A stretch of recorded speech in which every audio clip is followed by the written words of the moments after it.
What's up, everybody? Thanks for stopping by and watching LX News. I'm Ashley Holtz. My name is Nick Z. The weekend is finally upon us. Oof. Congratulations, Thank Ashley. you made very it. much. All of you guys out there as well. You made it. And we're glad you're kicking off the weekend with us because we have plenty of news to get to, starting with our LX top stories. Yes. Okay. So as daylight saving time approaches, some lawmakers are trying to do away with changing our clocks twice a year. But there's a debate about which is better for our health. You have standard or daylight saving time. Health experts say it boils down to our quality of sleep. So I support that. Yeah, all right. But first, things got pretty real, you could say, for a couple of major banks. California-based Silicon Valley Bank is officially out of business. Meanwhile, picture this. You wake up on payday only to find out your direct deposit didn't make it into your account. No. Well, that's what happened, unfortunately, to some Wells Fargo's customers on Friday. That is a problem. But right now, it's not clear exactly how many people were affected, but those who were took to Twitter to complain. That's what Twitter is for, I hear, I was going right? to say. That's what you do on there. Okay, so let's start with this first person who wrote, called Wells Fargo, noticed my paycheck is missing and need to pay my mortgage. They said it's a computer glitch and are working on it. Why didn't they send alerts or email notifications? I think that is a fantastic question. It's the least they could do. I don't have my money, okay? Another person said, I got my direct deposit Wednesday and Wells Fargo removed it and now I'm in negatives. I have bills to pay. Don't we all, Leslie? Of course, because it's the internet, some people are coping by mocking the situation. You have to, like this person who tweeted, whenever Wells Fargo puts my money back, they had better put in an extra 100 for the embarrassment they caused me at McDonald's this morning. Oh, no. That's terrible. They owe you 200, not McDonald's, child. Okay, let's do another one. Thanks to Wells Fargo, this is my breakfast. Oh no, not one singular slice of cheese. That's terrible. This needs to be fixed. I'm sure there were plenty of good memes as well. Okay, yes. So far, all Wells Fargo has said, as we referred to there about the problem, is that it's likely due to a technical issue. And when customers log into their accounts, they've received a message that reads like this. If you see incorrect balances or missing transactions, this may be due to a technical issue, and we apologize. Your accounts continue to be secure, and we're working quickly on a resolution. Now, while some people have already come out and said their direct deposits have returned to their accounts, it doesn't mean that all is well. I would say not, because here's the thing. Studies show that roughly 63% of Americans are living paycheck to paycheck. In other words, a lot of people are counting on each and every dime they've earned to get by, which is why on Friday, dozens of people were complaining about overdraft fees. So one person wrote, I've overdrafted about $1,000 because Wells Fargo thought it would be cool to take my 2 checks that were deposited Wednesday out of my account. Another person wrote, my direct deposit has completely disappeared from my accounts, leaving me in the negative. Does this mean that Wells Fargo will pay me a fee for not having access to my money? Charging me a fee, I should say. And that's a question that a lot of people have, obviously. So I asked CNBC senior markets correspondent Dominique Chu that very same question. Here's what he had to say. If the bank is at fault, they will make this whole. If not for anything else, because it's the right thing to do, but also because of just the PR perception that happens if you do see a bank that somehow messes up, costs you money, or makes you miss payments, and then doesn't make you whole on them by the time it's done. So my full expectation here, and we have history as a guide here, many of these banks, when they do kind of have these problems, will in fact make their customers whole if they incur things like overdraft charges or other fees or penalties that may have been associated with some of those things that they've done wrong. And hopefully they do it pretty quickly. It's the least they could do. Yes, it is. So depending on how old you are, you know very well the frustrations with Wells Fargo are not new. Over the last several years, the bank has found itself involved in its fair share of controversies, including a $3.7 billion penalty the bank faced in December of last year for claims that it mishandled borrowers' auto and mortgage loans, charged illegal overdraft fees, and seized account holders' funds. And just several months prior to that, a class action lawsuit was filed accusing the bank of discriminatory mortgage and lending practices, specifically against its black customers. The lawsuit claims the bank approved more white borrowers for a mortgage loan compared to black applicants in the year of 2020, when that Federal CARES Act was created. Now, Wells Fargo, by the way, has denied those claims. However, in August 2018, Wells Fargo was ordered to pay a $2.1 billion fine to the DOJ for misrepresenting the type of mortgages it sold to investors. That was between 2005 and 2007.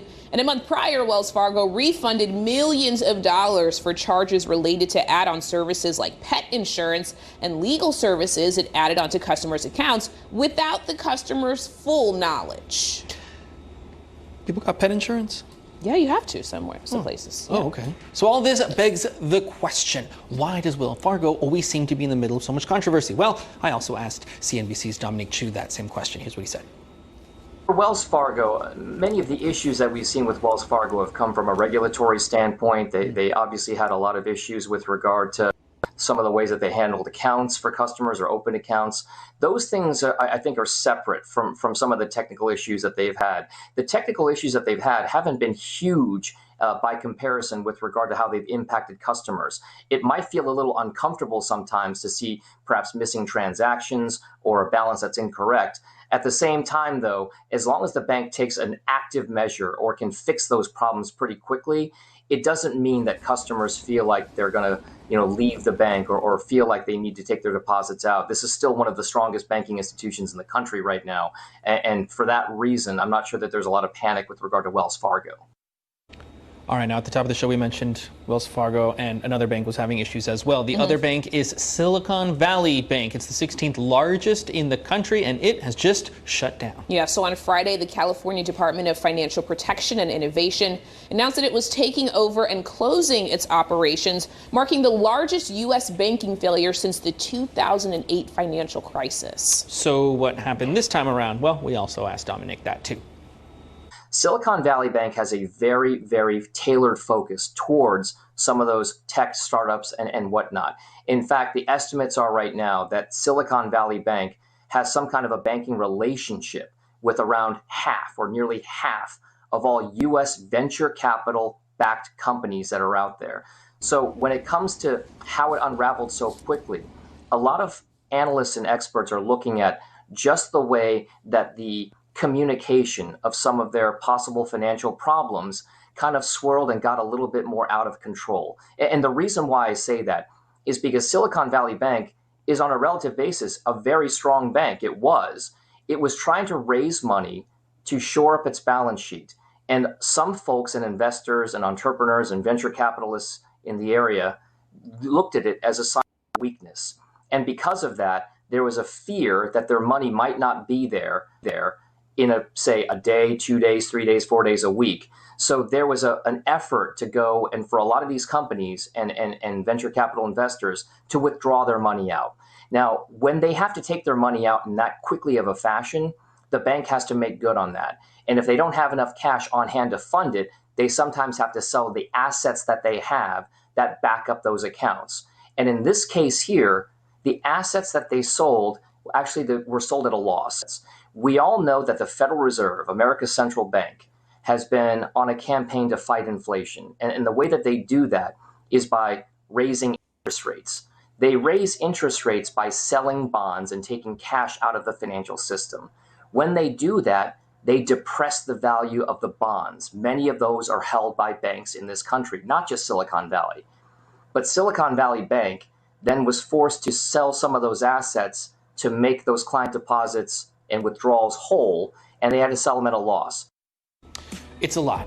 Yeah. It's a lot to process. But okay, we got another big question here for people who didn't withdraw their money before all of this happened. The big question is, what happens to the money now? Yeah, I want to know too. So the short answer is the FDIC is handling it. Okay, so on Friday, the agency announced that it created the Deposit Insurance National Bank of Santa Clara to protect insured depositors, adding that customers will have full access to their insured deposits no later than the morning, specifically, of March 13th. Okay, that's good to know, but it's important we also mention that the FDIC standard insurance amount is $250K per person for each account, so anything above that may not be protected.